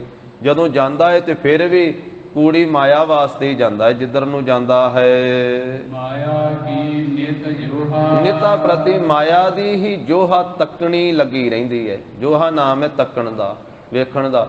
ਜਿੱਥੇ ਆਉਂਦਾ ਜਾਂਦਾ ਹੈ ਉੱਥੇ ਸਿਰਫ ਮਾਇਆ ਨੂੰ ਹੀ ਵੇਖਦਾ ਹੈ ਵੀ ਇਸ ਥਾਂ ਤੇ ਜਾਵਾਂਗਾ ਇੱਥੋਂ ਕਿੰਨੀ ਮਾਇਆ ਬਣੇਗੀ, ਇਸ ਥਾਂ ਤੇ ਜਾਵਾਂਗੇ ਇੱਧਰੋਂ ਕਿੰਨੀ ਮਾਇਆ ਆਵੇਗੀ, ਇੰਨੇ ਕੁ ਨਾਲ ਮੇਰਾ ਸਰ ਜਾਵੇਗਾ, ਇੰਨੀ ਕੁ ਹੋਰ ਬਣਨੀ ਚਾਹੀਦੀ ਹੈ। ਹਰ ਵੇਲੇ ਮਹਾਰਾਜ ਕਹਿੰਦੇ ਮਾਇਆ ਨੂੰ ਹੀ ਵੇਂਦਾ ਰਹਿੰਦਾ ਹੈ, ਮਾਇਆ ਨੂੰ ਹੀ ਤੱਕਦਾ ਰਹਿੰਦਾ ਹੈ। ਇਸ ਕਰਕੇ ਇਹਦਾ ਆਉਣਾ ਜਾਣਾ ਝੂਠਾ ਹੀ ਹੈ, ਕਿਉਂਕਿ ਕੂੜੀ ਮਾਇਆ ਵਾਸਤੇ ਹੀ ਆਉਂਦਾ ਜਾਂਦਾ ਹੈ। ਸੱਚ ਕਹੇ ਦਾ ਸ਼ੁਭ ਆਵੇ, ਜੇ ਕੋਈ ਸੱਚ ਕਹਿ ਦਵੇ ਤਾਂ ਫਿਰ ਗੁੱਸਾ ਜਿਹਾ ਆਉਂਦਾ ਹੈ ਵੀ ਮੈਨੂੰ ਸੱਚ ਕਿਉਂ ਕਹਿੰਦਾ ਹੈ। ਕਿਉਂਕਿ ਆਪ ਗਿਆਨਵਾਨ ਆਪਣੇ ਆਪ ਨੂੰ ਕਹਾ ਕੇ ਆਪ ਵੀ ਬਹੁਤੇ ਰਾਹਾਂ ਤੇ ਖਿੰਡਿਆ ਪਿਆ ਹੈ, ਆਪਣੇ ਮਨ ਨੂੰ ਵੀ ਆਪਣੇ ਤਨ ਨੂੰ ਵੀ ਖਿੰਡਾਇਆ ਪਿਆ ਹੈ। ਕਦੀ ਕਿਸੇ ਦੀ ਪੂਜਾ ਕਰਨ ਲੱਗ ਪੈਂਦਾ, ਕਦੀ ਕਿਸੇ ਦੀ ਪੂਜਾ ਕਰਨ ਲੱਗ ਪੈਂਦਾ। ਗੰਗਾ ਗਏ ਤੇ ਗੰਗਾ ਰਾਮ, ਜਮਨਾ ਗਏ ਤੇ ਜਮਨਾ ਦਾਸ, ਤ੍ਰਿਵੇਣੀ ਤੇ ਗਏ ਤੇ ਰਲਵੇਂ ਮਿਲਵੇਂ ਜੇ ਬਣ ਗਏ। ਵੀ ਹਰ ਇੱਕ ਥਾਂ ਦੇ ਉੱਤੇ ਇੱਕ ਇਸ਼ਟ ਨਹੀਂ, ਇੱਕ ਨਿਸ਼ਚਾ ਨਹੀਂ, ਇੱਕ ਦ੍ਰਿੜਤਾ ਨਹੀਂ, ਇੱਕ ਥਾਂ ਤੇ ਭਰੋਸਾ ਨਹੀਂ। ਮਾਇਆ ਵਾਸਤੇ ਕਈ ਤਰ੍ਹਾਂ ਦੇ ਰੰਗ ਰੂਪ ਬਦਲਦਾ ਰਹਿੰਦਾ ਹੈ, ਗਿਰਕਟ ਵਾਂਗੂ। ਇਸ ਤਰ੍ਹਾਂ ਦੀ ਹਾਲਤ ਹੈ। ਤਾਂ ਜੇ ਕੋਈ ਸੱਚ ਕਹੇ ਕਿ ਤੂੰ ਵਿਦਵਾਨ ਬਣ ਕਰਕੇ ਤੂੰ ਤਾਂ ਆਪ ਸਿੱਧੇ ਪਾਸੇ ਪੈਣਾ ਸੀ, ਦੂਸਰਿਆਂ ਨੂੰ ਵੀ ਸਿੱਧੇ ਪਾਸੇ ਪਾਉਣਾ ਸੀ, ਤੇਰੇ ਤੇ ਆਪਣੇ ਵੀ ਵਹਿਮ ਭਰਮ ਨਹੀਂ ਮੁੱਕੇ, ਤੇਰੀ ਆਪਣੀ ਭਟਕਣਾ ਨਹੀਂ ਮੁੱਕੀ, ਤੇਰੀ ਆਪਣੀ ਮਾਇਆ ਦੀ ਤ੍ਰਿਸ਼ਨਾ ਨਹੀਂ ਬੁਝੀ, ਤੂੰ ਦੂਸਰਿਆਂ ਦੀ ਕੀ ਬੁਝਾਉਣੀ ਹੈ। ਜੇ ਕੋਈ ਸੱਚ ਕਹੇ ਤਾਂ ਮਾਰੇ ਕਹਿੰਦੇ ਫਿਰ ਸ਼ੋਹ ਆਵੇ, ਫਿਰ ਸ਼ੋਹ ਜੀ ਆਉਂਦੀ ਹੈ, ਫਿਰ ਗੁੱਸਾ ਜਿਹਾ ਆਉਂਦਾ ਵੀ ਮੈਨੂੰ ਇਸ ਤਰ੍ਹਾਂ ਕਿਉਂ ਕਹਿੰਦੇ। ਤੇ ਇਹ ਸੰਸਾਰ ਦੇ ਵਿੱਚ ਐਸਾ ਬਹੁਤਾ ਵਰਤਾਰਾ ਵਰਤਦਾ ਹੈ, ਬਹੁਤਾ ਵੀ ਗੁਰੂ ਘਰ ਦੇ ਵਿੱਚ ਵੀ ਪਾਠ ਕਰ ਲੈਣਾ ਤੇ ਹੋਰ ਥਾਂ ਦੇ ਉੱਤੇ ਜਾ ਕੇ ਕਬਰ ਮੜੀ ਮੱਟ ਦੇ ਉੱਤੇ ਵੀ ਕਰ ਲੈਣਾ, ਇੱਥੇ ਵੀ ਗਾ ਲੈਣਾ ਗੁਰੂ ਕਾ ਜਸ। ਜੇ ਕਿਸੇ ਨੇ ਕਬਰ ਦੇ ਉੱਤੇ ਸੱਦਿਆ ਤੇ ਉੱਥੇ ਵੀ ਪੀਰਾਂ ਦੀ ਵੀ ਜੈ ਜੈਕਾਰ ਹੋਣੀ। ਜੇ ਕਿਸੇ ਨੇ ਕਹਿ ਦਿੱਤਾ ਕਿ ਭਾਈ ਆਪਾਂ ਗੁਰੂ ਕੇ ਸਿੱਖ ਹੁੰਨੇ ਆ, ਆਪਾਂ ਨੂੰ ਤੇ ਮਹਾਰਾਜ ਸਾਹਿਬ ਨੇ ਆਖਿਆ ਵੀ ਜਾਗਤ ਜੋਤ ਜਪੈ ਨਿਸਬਾ ਸੁਰੇਕ ਬਿਨਾ ਮਨ ਨਾਇਕ ਨਾ ਆਨੈ, ਪੂਰਨ ਪ੍ਰੇਮ ਪ੍ਰਤੀਤ ਸਜੈ ਬ੍ਰਤ ਗੋਰ ਮੜੀ ਮਟ ਭੂਲ ਨਾ ਮਾਨੈ। ਵੀ ਵਰਤਾਂ ਨੂੰ, ਕਵਰਾਂ ਨੂੰ, ਮੜੀਆਂ ਨੂੰ, ਮੱਟਾਂ ਨੂੰ ਗੁਰੂ ਕੇ ਸਿੱਖਾਂ ਨੇ, ਗੁਰੂ ਕੇ ਸਿੰਘਾਂ ਨੇ ਭੁੱਲ ਕੇ ਨਹੀਂ ਮੰਨਣਾ। ਹਾਂ, ਜਿਨ੍ਹਾਂ ਦੀਆਂ ਕਵਰਾਂ, ਮੜੀਆਂ, ਮੱਟਾਂ ਹੈਗੀਆਂ ਵਾ ਉਹ ਮੰਨਣ, 100 ਵਾਰੀ ਮੰਨਣ। ਪਰ ਅੰਮ੍ਰਿਤਧਾਰੀ ਗੁਰਸਿੱਖ, ਗੁਰੂ ਕਾ ਪਾਠੀ, ਗੁਰੂ ਕਾ ਕੀਰਤਨੀਆਂ, ਗੁਰੂ ਕਾ ਗ੍ਰੰਥੀ, ਗੁਰੂ ਕਾ ਕਵੀਸ਼ਰ, ਗੁਰੂ ਕਾ ਢਾਡੀ, ਗੁਰੂ ਕਾ ਰਾਗੀ ਤਾਂ ਨਾ ਮੰਨੇ। ਗੁਰੂ ਘਰ ਦਾ ਅੰਮ੍ਰਿਤਧਾਰੀ ਸਿੱਖ ਮਾਈ ਭਾਈ ਤੇ ਨਾ ਉੱਥੇ ਜਾਵੇ। ਤੇ ਜੇ ਕੋਈ ਗਏ ਨੂੰ ਆਖੇ ਕਿ ਭਾਈ ਤੂੰ ਕਿਰਪਾਨ ਵੀ ਪਾਈ ਹੋਈ ਹੈ, ਅੰਮ੍ਰਿਤ ਵੀ ਛਕਿਆ ਹੋਇਆ, ਪਾਠ ਵੀ ਕਰਦਾ ਹੈ, ਫਿਰ ਵੀ ਉੱਥੇ ਤੁਰਿਆ ਫਿਰਦਾ ਹੈ, ਤੇ ਫਿਰ ਸ਼ੋਹ ਆਵੇ, ਫਿਰ ਗੁੱਸਾ ਆਉਂਦਾ ਵੀ ਮੈਨੂੰ ਕਾਹਤੋਂ ਆਖਿਆ, ਵੀ ਮੇਰੀ ਮਰਜ਼ੀ ਹੈ, ਮੈਂ ਜਿੱਥੇ ਮਰਜ਼ੀ ਜਾਵਾਂ। ਪਰ ਮਰਜ਼ੀ ਉਹਨਾਂ ਚਿਰ ਆਪਦੀ ਹੁੰਦੀ ਹੈ ਜਿੰਨਾ ਚਿਰ ਗੁਰੂ ਕਾ ਸਿੱਖ ਨਹੀਂ ਬਣਿਆ। ਜਦੋਂ ਗੁਰੂ ਕੀ ਸਿੱਖੀ ਲੈ ਲਈ ਫਿਰ ਆਪਣੀ ਮਰਜ਼ੀ ਨਹੀਂ ਚੱਲਦੀ, ਫਿਰ ਤਾਂ ਗੁਰੂ ਦੀ ਮਰਜ਼ੀ ਵਿੱਚ ਚੱਲਣਾ ਪੈਂਦਾ। ਫਿਰ ਤਾਂ ਮਹਾਰਾਜ ਨੇ ਆਖਿਆ, ਫਿਰ ਤਾਂ ਸਿੰਘਾਂ ਨੇ ਕਲਗੀਧਰ ਪਾਤਸ਼ਾਹ ਨੂੰ ਵੀ ਤਨਖਾਹ ਲਾਤੀ ਸੀ। ਇਤਿਹਾਸ ਪੜ੍ਹ ਕੇ ਵੇਖੀਏ ਤਾਂ 5 ਸਿੰਘਾਂ ਨੇ ਆਖਿਆ, ਮਹਾਰਾਜ ਤੁਸੀਂ ਆ ਦਾਦੂ ਦੁਆਰੇ ਵੱਲ ਨੂੰ ਸਿਰ ਝੁਕਾ ਦਿੱਤਾ ਹੈ, ਅਸੀਂ ਤਾਂ ਤੁਹਾਨੂੰ ਤਨਖਾਹ ਲਾਵਾਂਗੇ। ਮਹਾਰਾਜ ਕਹਿੰਦੇ ਲਾਓ ਸਿੰਘੋ। ਕੋਈ ਆਖੇ 5000 ਲਾਈਏ, ਕੋਈ ਆਖੇ ਇਹ ਤੋਂ ਵੱਧ ਲਾਈਏ ਮਹਾਰਾਜ ਸਾਹਿਬ ਨੂੰ, ਕਿਸੇ ਨੇ ਕਿੰਨਾ, ਕਿਸੇ ਨੇ ਕਿੰਨਾ।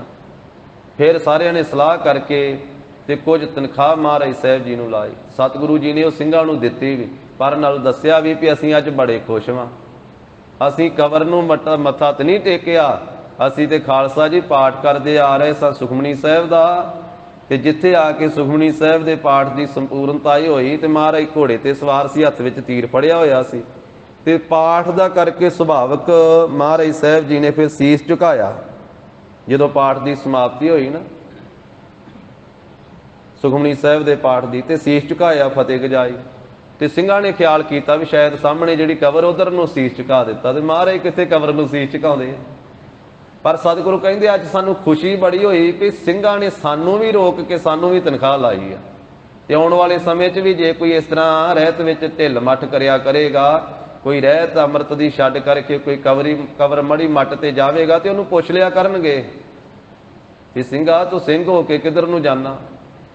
ਤਾਂ ਮਹਾਰਾਜ ਸਾਹਿਬ ਕਹਿੰਦੇ ਵੀ ਪੰਡਤ ਆਪਣੇ ਆਪ ਨੂੰ ਅਖਵਾਉਂਦਾ ਹੈ, ਵਿਦਵਾਨ ਅਖਵਾਉਂਦਾ ਹੈ, ਪਰ ਕੂੜੇ ਝੂਠੇ ਕਰਮ ਕਰਦਾ ਹੈ। ਤੇ ਜੇ ਕੋਈ ਸੱਚ ਕਹਿੰਦਾ ਹੈ ਤੇ ਫਿਰ ਇਹਨੂੰ ਗੁੱਸਾ ਬੜਾ ਲੱਗਦਾ ਹੈ, ਫਿਰ ਅੰਦਰ ਰੋਹ ਭੜਕਦਾ ਹੈ। ਸੱਚ ਕਹੇ ਤਾਂ ਸ਼ੋਹ ਆਵੇ, ਫਿਰ ਗੁੱਸਾ ਆਉਂਦਾ ਇਸ ਨੂੰ ਕਿ ਮੈਨੂੰ ਕਿਉਂ ਇਸ ਤਰ੍ਹਾਂ ਆਖਿਆ ਹੈ, ਕਿਉਂਕਿ ਅੰਦਰ ਬਹੁਤਾ ਰੋਹ ਭਰਿਆ ਪਿਆ ਹੈ, ਤਾਂ ਹੀ ਗੁੱਸਾ ਆਉਂਦਾ ਹੈ। ਅੰਦਰ ਗੁੱਸਾ ਬਹੁਤਾ ਭਰਿਆ ਪਿਆ ਹੈ ਤੇ ਸੱਚ ਸੁਣਨਾ ਨਹੀਂ ਚਾਹੁੰਦਾ ਹੈ, ਮਨ ਮਰਜ਼ੀਆਂ ਕਰਦਾ ਹੈ। ਮਹਾਰਾਜ ਕਹਿੰਦੇ ਵਿਆਪਿਆ ਹੋਇਆ ਖੋਟੀ ਮੱਤ ਦੇ ਵਿੱਚ, ਕੋ ਬੁੱਧ ਖੋਟੀ ਬੁੱਧੀ ਇਹਨੇ ਧਾਰਨ ਕੀਤੀ ਹੋਈ ਹੈ, ਕੋ ਮੂੜਾ ਤੇ ਖੋਟਾ ਮੂਰਖਪੁਣਾ ਇਹਨੇ ਧਾਰਨ ਕੀਤਾ ਹੋਇਆ ਹੈ। ਐਸੇ ਵਿਦਵਾਨ ਦੇ ਮਨ ਦੇ ਵਿੱਚ ਮੋਹ ਹੀ ਲੱਗਾ ਹੋਇਆ ਹੈ ਪਦਾਰਥਾਂ ਦਾ, ਮਾਇਆ ਦਾ। ਇਸ ਕਰਕੇ ਇਹ ਮਾਇਆ ਦੇ ਵਿੱਚ ਇੰਨਾ ਗਲਤਾਨ ਹੋ ਗਿਆ, ਜਿੱਥੇ ਕਿਸੇ ਨੇ ਮਾਇਆ ਵੱਧ ਦੇ ਦਿੱਤੀ ਉਧਰ ਨੂੰ ਹੀ ਚਲੇ ਜਾਂਦਾ ਹੈ। ਐਸੀ ਖੋਟੀ ਮੱਤ, ਖੋਟੀ ਬੁੱਧੀ, ਖੋਟਾ ਮੂਰਖਪੁਣਾ ਇਹਨੇ ਧਾਰਨ ਕੀਤਾ ਹੋਇਆ ਹੈ। ਮਾਇਆ ਵੱਧ ਦੇ ਦਿੱਤੀ ਤੇ ਗੁਰਮਤ ਦੇ ਸਿਧਾਂਤ ਨੂੰ ਇਹ ਖੰਡਨ ਕਰਨ ਲੱਗ ਪੈਂਦਾ ਹੈ, ਤੇ ਮਨਮਤੀਆਂ ਦੇ ਸਿਧਾਂਤ ਨੂੰ, ਜਿਹੜਾ ਸਿਧਾਂਤ ਕਹਿਣਾ ਵੀ ਨਹੀਂ ਬਣਦਾ, ਉਹਦਾ ਮੰਡਨ ਕਰਨ ਲੱਗ ਪੈਂਦਾ ਹੈ। ਗੁਰਬਾਣੀ ਦੀ ਨਿੰਦਿਆ ਕਰਨ ਲੱਗ ਪੈਂਦਾ, ਗੁਰੂ ਇਤਿਹਾਸ ਦੀ ਨਿੰਦਿਆ ਕਰਨ ਲੱਗ ਪੈਂਦਾ ਹੈ, ਤੇ ਹੋਰ ਪਾਸੇ ਦੀ ਮਹਿਮਾ ਕਰਨ ਲੱਗ ਪੈਂਦਾ। ਐਸਾ ਖੋਟੀ ਮੱਤ ਧਾਰਨ ਕੀਤੀ ਕਿਉਂਕਿ ਅੰਦਰ ਮਾਇਆ ਦਾ ਹੀ ਬਹੁਤਾ ਮੋਹ ਲੱਗਾ ਹੋਇਆ ਹੈ। ਮਹਾਰਾਜ ਕਹਿੰਦੇ ਇਹੋ ਜਿਹੇ ਠੱਗ ਜਿਹੜੇ ਸੰਸਾਰ 'ਚ ਬਥੇਰੇ ਤੁਰੇ ਫਿਰਦੇ ਆ, ਤੇ ਫਿਰ ਠੱਗ ਨੂੰ ਠੱਗ ਮਿਲ ਹੀ ਜਾਂਦਾ ਹੁੰਦਾ। ਠੱਗ ਦੇ ਨਾਲ ਦੂਸਰਾ ਵੀ ਠੱਗ ਰਲ ਕੇ ਆ ਗਿਆ, ਤੇ ਫਿਰ ਸਾਥ ਇੱਕੋ ਜਿਹਾ ਹੀ ਬਣ ਗਿਆ। ਠੱਗ ਦੇ ਨਾਲ ਠੱਗ ਰਲ ਗਿਆ ਤੇ ਦੋਵਾਂ ਦਾ ਫਿਰ ਇੱਕੋ ਜਿਹਾ ਸਾਥ ਹੋ ਗਿਆ। ਇਹ ਜੀਵ ਜਿਹੜਾ ਇਹ ਵੀ ਠੱਗ ਦੀ ਤਰ੍ਹਾਂ ਤੇ ਵਿਕਾਰਾਂ ਰੂਪੀ ਠੱਗ ਦੇ ਨਾਲ ਰਲ ਗਿਆ, ਦੋਨਾਂ ਦਾ ਸਾਥ ਇੱਕੋ ਜਿਹਾ ਬਣ ਗਿਆ। ਪਰ ਮਹਾਰਾਜ ਕਹਿੰਦੇ ਠੱਗਾਂ ਦੀ ਠੱਗੀ ਉਹਨਾਂ ਚਿਰ ਹੀ ਚੱਲਦੀ ਆ ਜਿੰਨਾ ਚਿਰ ਅੱਗੇ ਸਰਾਪ ਨਾ ਹੋਵੇ। ਲੋਹੇ ਤੇ ਮਲਮਾ, ਪਿੱਤਲ ਤੇ ਮਲਮਾ, ਤਾਂਬੇ ਤੇ ਮਲਮਾ ਉਹਨਾਂ ਚਿਰ ਹੀ ਚੱਲਦਾ ਜਿੰਨਾ ਚਿਰ ਅੱਗੇ ਪਰਖਣ ਵਾਲਾ ਨਾ ਹੋਵੇ। ਜਦੋਂ ਪਰਖਣ ਵਾਲਾ ਹੋਵੇ ਤੇ ਪਾਜ ਉਗੜ ਜਾਂਦਾ ਹੈ। ਫਿਰ ਇਸ ਕਰਕੇ ਠੱਗ ਦੀ ਠੱਗੀ ਦਾ ਪਤਾ ਲੱਗ ਜਾਂਦਾ ਹੈ। ਸਤਿਗੁਰ ਸਰਾਪ, ਸਤਿਗੁਰੂ ਸਰਾਪ ਆ, ਜਿਹੜੇ ਸੋਨੇ ਦੀ ਪਰਖ ਕਰਨ ਵਾਲੇ ਹੁੰਦੇ ਉਹਨਾਂ ਨੂੰ ਸਰਾਫ ਕਿਹਾ ਜਾਂਦਾ ਨਾ, ਪਰਖਣ ਵਾਲੇ। ਸਤਿਗੁਰੂ ਹੀ ਪਰਖ ਕਰਨ ਵਾਲੇ। ਤੇ ਸਤਿਗੁਰੂ ਆਪਣੀ ਪਾਰਖੂ ਨਜ਼ਰ ਦੇ ਵਿੱਚੋਂ ਜਦੋਂ ਜੀਵ ਨੂੰ ਕੱਢਦੇ ਹਨ, ਵੇਖਦੇ ਹਨ ਆਪਣੀ ਨਜ਼ਰ ਦੇ ਵਿੱਚੋਂ, ਤਾਂ ਫਿਰ ਉਗੜ ਕੇ ਉਹ ਪਰਦਾ ਪਾਸੇ ਹੋ ਗਿਆ, ਉਗੜ ਗਿਆ ਪਰਦਾ ਤੇ ਵਿੱਚੋਂ ਨਿਕਲ ਆਇਆ ਲੋਹਾ। ਉੱਤੋਂ ਝਾਲ ਫੇਰੀ ਹੋਈ ਸੀ, ਸੋਨਾ ਬਣਾਇਆ ਹੋਇਆ ਸੀ। ਜਦੋਂ ਸਤਿਗੁਰੂ ਜੀ ਨੇ ਉਹ ਪਰਦਾ ਉਘੇੜ ਦਿੱਤਾ ਤੇ ਫਿਰ ਉਗੜ ਆਇਆ ਲੋਹਾ। ਫਿਰ ਲੋਹਾ ਹੀ ਦਿਸਿਆ ਵੀ ਇਹ ਤਾਂ ਲੋਹਾ ਹੀ ਹੈ, ਮਾਰਿਆ ਜੰਗਾਲ ਦਾ, ਮੈਲ ਦਾ ਮਾਰਿਆ ਹੋਇਆ ਲੋਹਾ ਹੀ ਆ। ਉੱਤੋਂ ਹੀ ਸੋਨਾ ਬਣਿਆ ਫਿਰਦਾ ਸੀ, ਉੱਤੋਂ ਹੀ ਇਹ ਮਹਾਤਮਾ ਤੇ ਵਿਦਵਾਨ ਬਣਿਆ ਫਿਰਦਾ ਸੀ। ਵਿੱਚੋਂ ਤੇ ਲੋਭੀ ਤੇ ਦੰਭੀ ਤੇ ਪਖੰਡੀ ਤੇ ਵਕਾਰਾਂ ਦਾ ਮਾਰਿਆ ਹੋਇਆ, ਮੈਲ ਦਾ ਮਾਰਿਆ ਹੋਇਆ ਹੈ।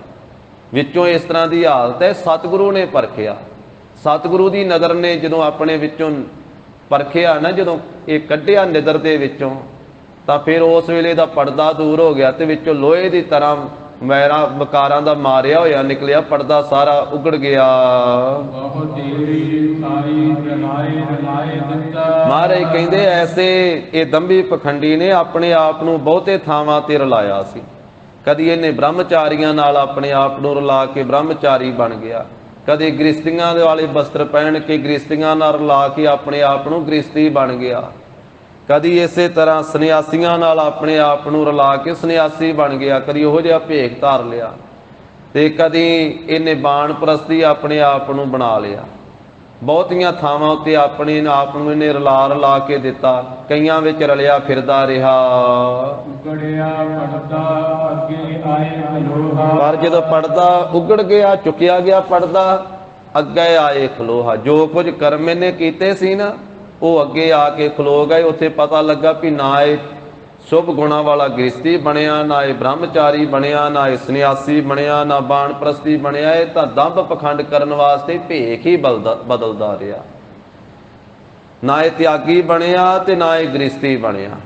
ਨਾ ਇਹਨੇ ਗ੍ਰਸਤੀਆਂ ਵਾਲੀਆਂ ਜ਼ਿੰਮੇਵਾਰੀਆਂ ਨਿਭਾਈਆਂ, ਨਾ ਧਰਮ ਦੀ ਕਿਰਤ ਕੀਤੀ, ਨਾ ਵੰਡ ਕੇ ਛਕਿਆ, ਨਾ ਨਾਮ ਜਪਿਆ, ਤੇ ਨਾ ਤਿਆਗੀ ਬਣ ਕੇ ਤਿਆਗਪੁਣਾ ਵੀ ਨਾ ਇਹਨੇ ਧਾਰਨ ਕੀਤਾ। ਤਾਂ ਜਿਵੇਂ ਖੋਟਾ ਜਿਹਾ ਜਿਹੜਾ ਖੋਟਾ ਰੁਪਈਆ ਹੋਵੇ, ਉਹ ਅਸਲੀ ਰੁਪਈਆਂ ਦੇ ਵਿੱਚ ਰਲਾ ਦਿੱਤਾ ਜਾਵੇ ਤੇ ਅਖੀਰ ਨੂੰ ਉਹ ਖੋਟਾ ਜਿਹੜਾ ਵਿੱਚੋਂ ਪਰਖ ਕੇ ਕੱਢ ਹੀ ਦਿੱਤਾ ਜਾਂਦਾ ਹੈ।